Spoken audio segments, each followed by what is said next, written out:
Arkadaşlar bugün 27 Kasım 2017.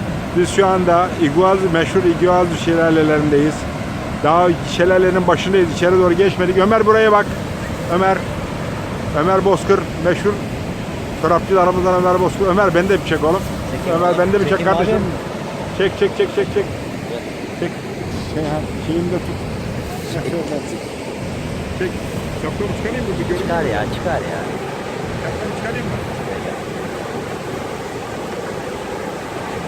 Benim olduğum belli mi? Evet. Çok güzel. Tamam. Güzel.